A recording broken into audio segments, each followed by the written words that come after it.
People see your race pace a few times each year, but they see your easy pace a few times each week.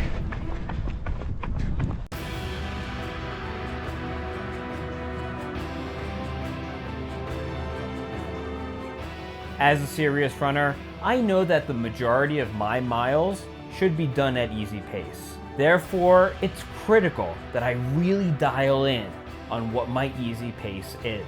How do I know my easy pace? Well, I'll share some tips with you. My easy pace should be roughly 1 to 2 minutes slower than my marathon race pace. I'll assume that my marathon race pace is 5-10 minute miles, because in my mind, that's what I should be running, if not for any number of excuses.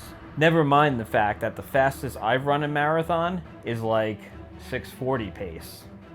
Easy pace should be fast enough to look believably impressive. People need to be impressed when they see my easy runs on Strava. Ideally, it's a pace that's not easy for them, but not so fast that they think I'm lying. If you want to be the best, you have to learn from the best. I'll go on Strava and see how fast the pros are running on their easy days. After all, I'm practically a pro. Dakota Lindworm runs sub 7 pace on easy days.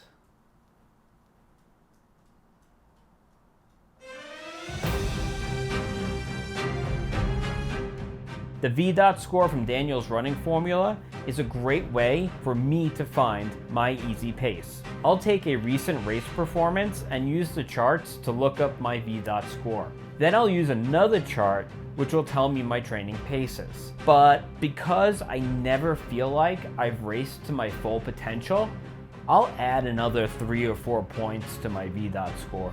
Ordinarily, I would pay a lot of attention to heart rate data. But when it comes to easy pace, my heart rate data is probably going to indicate that I'm running my easy runs too fast.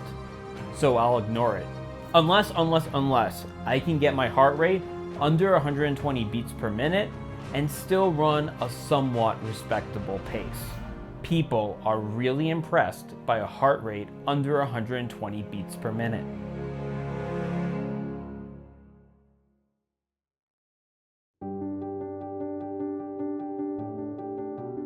I know that easy runs are critical for aerobic development, recovery, and base building. But that doesn't mean that they don't play a role in how I build my image as a fast runner.